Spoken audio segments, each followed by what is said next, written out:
Speaker साहब, हम बात करते हैं कि हमें इश्यूज पे सियासत करनी चाहिए, हमें अवाम के मफाद में सियासत करनी चाहिए। यहाँ पे हमें एक पिछले चंद दिनों में एक नज़र आया कि जब सियासत जो थी वो बजाय इसके कि अवाम के लिए हो, वो इसलिए थी कि लगा लोगों को कि इससे हमारी पॉपुलैरिटी में इजाफा होगा। और लोगों ने बहुत बुलंद बाग दावे किए कि जनाब इम्तिहानात जो हैं बच्चों के उसको पोस्टपोन कर दो, उसको आगे कर दो। तो मैं कुछ रिकॉर्ड की दुरुस्ती के लिए कुछ चीज़ें कहना चाहता हूँ। स्पीकर साहब, कोरोना की वजह से बहुत बड़ा इम्पैक्ट हुआ तालीम के मैदान में। जब बहुत बड़ा इम्पैक्ट तालीम के मैदान में हुआ तो पिछले साल हमें मजबूरी के तहत, और जब मैं हम का लफ्ज़ इस्तेमाल करता हूँ तो मेरा मकसद सिर्फ कोई अपने आप का जिक्र करना नहीं है। मैं खुदा न खास्ता अपने आप को हम नहीं कहता। सारे पाकिस्तान की इकाइयों ने मिल के, जिसके अंदर पाकिस्तान पीपल्स पार्टी की हुकूमत सिंध की वो भी शामिल थी, जिसमें PMLN की हुकूमत आज़ाद जम्मू और कश्मीर की वो भी शामिल थी, और जिसमें बाकी सूबे वो सारे शामिल थे। सारे वज़राए तालीम ने बैठकर फैसला किया कि अगले साल हमने इम्तिहान लेना है, इसलिए कि 2 साल हो चुके हैं पाकिस्तान में कोई इम्तिहान नहीं हुआ। जब ये फैसला हुआ तो उसके कई वजूहात और भी थे। हम समझते थे कि इम्तिहानात जो हैं वो किसी भी शख्स की जो या किसी भी स्टूडेंट की बेस्ट उसकी जो सलाहियत है उसको जज करने का बेहतरीन तरीका है। और इसके ऊपर और सबसे बड़ी बात यह थी स्पीकर साहब कि अगर पिछले साल तो हमने प्रमोट कर दिया क्योंकि उससे 1 साल पहले का हमारे पास रिजल्ट मौजूद था। यानी कि अगर हमने 10वीं को प्रमोट किया तो 9वीं का रिजल्ट मौजूद था, अगर 11वीं को प्रमोट किया तो 10वीं का रिजल्ट मौजूद था। इस साल तो हमारे पास कोई रिजल्ट भी मौजूद नहीं था। तो इसलिए हमने कहा कि इस साल ज़रूर एग्ज़ाम लेना है। लेकिन हमारे जहन में बिल्कुल ये था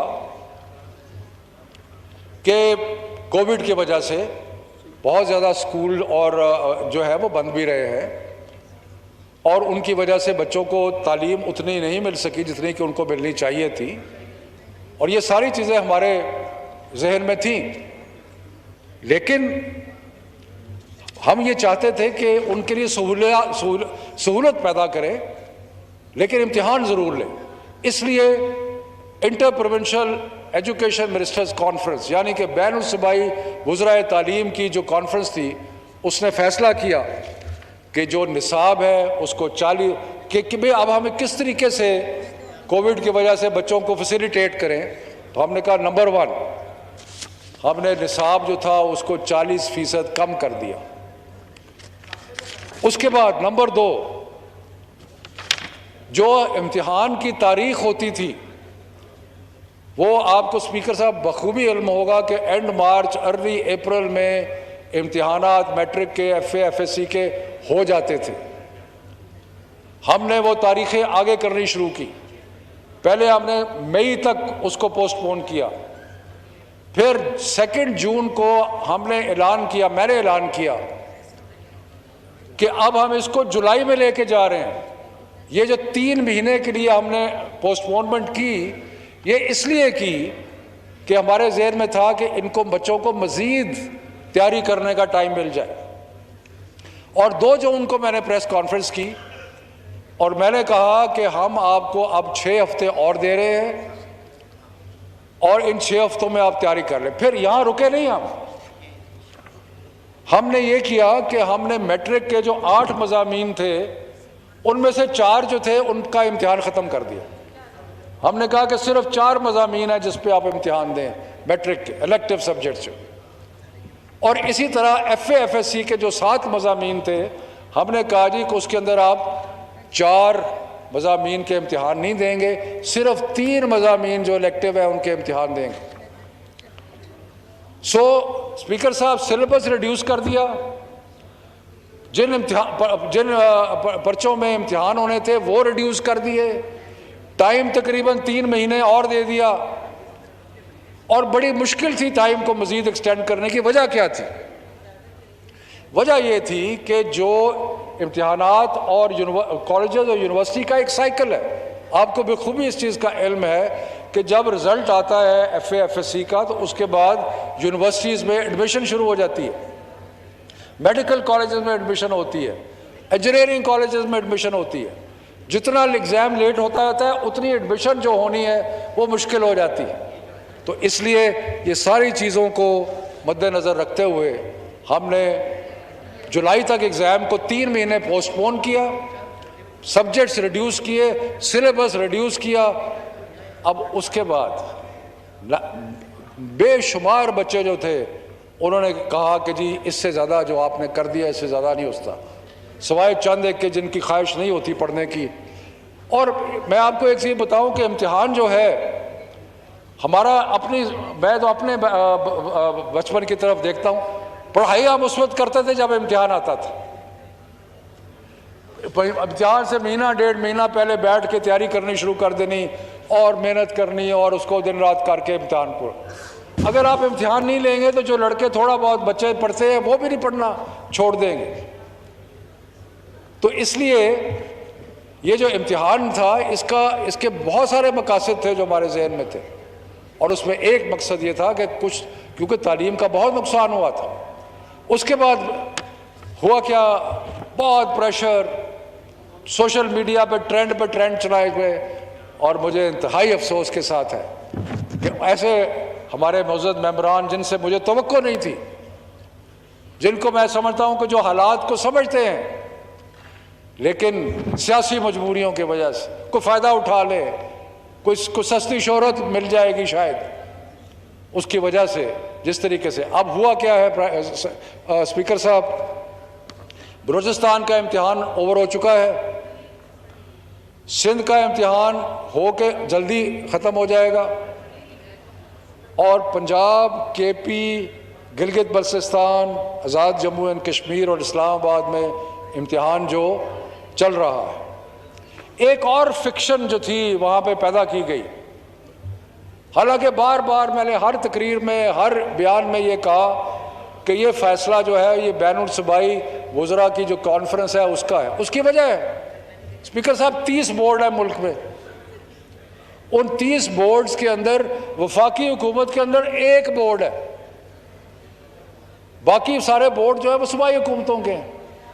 तो अगर हम मिलजुल के मुतफ़िका फ़ैसले ना करें तो मेरे पास 18वीं तरमीम के बाद कोई इख्तियार नहीं है कि मैं कोई बादशाही हुक्म दूंगा बंद कर दो इम्तिहानों को, खोल दो इम्तिहानों को, मैं नहीं कर सकता।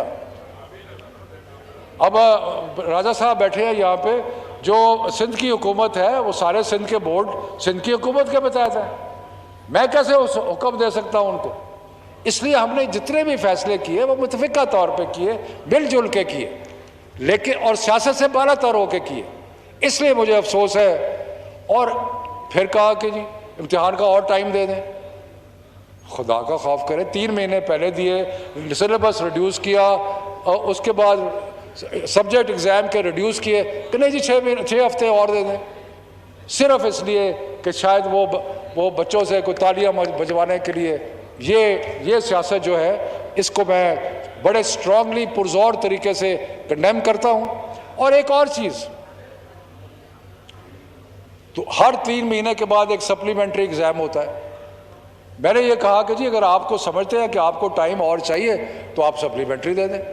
वो एक बुकरात है जो नहीं है मौजूद, उन्होंने कहा जी आपको पता ही नहीं है कि अगर वो इम्तिहान में फेल नहीं होता तो वो सप्लीमेंट, फॉर गॉड सेक, अगर आप इम्तिहान नहीं देते आपका एब्सेंट तस्वर होगा, आप सप्लीमेंट्री इम्तिहान दे सकते हैं। और वो कि नहीं जी नहीं, ये तो मुझे लिख के मौलाना साहब, और कहाँ जी आप पता नहीं कहीं गायब हो गए हैं और पता नहीं कहाँ हैं और पार्लियामेंट से भाग गए। मैं पार्लियामेंट से भागूँ जी, हमें इश्तिहार देना पड़ेगा। अब मैं क्या कहूँ कि इश्तिहारी तो वो है जो भागे हुए हैं, मैं तो इश्तिहारी नहीं हूँ।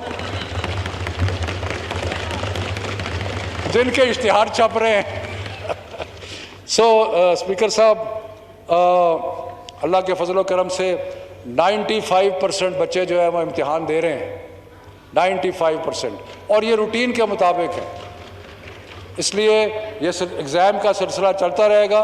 मैं सबसे अपने मौजूद मेंबरान से और जो कि खुदारा इस इशू पे सियासत ना करें, खुदारा ये सस्ती शोहरत को छोड़ दें, और ये जो एक निज़ाम बड़ी मुश्किल से कोविड में हम चलाने की कोशिश कर रहे हैं, इसको चलने दें। अदरवाइज़ बच्चों को बहुत नुकसान होगा, उनकी तालीम के साथ ना खेलें, और जो मर्जी सियासत करनी है करें, उनकी तालीम के साथ ना खेलें। बहुत मेहरबानी, शुक्रिया। राजा परवेज़ अशरफ साहब, राजा परवेज़ अशरफ साहब, जी प्लीज़।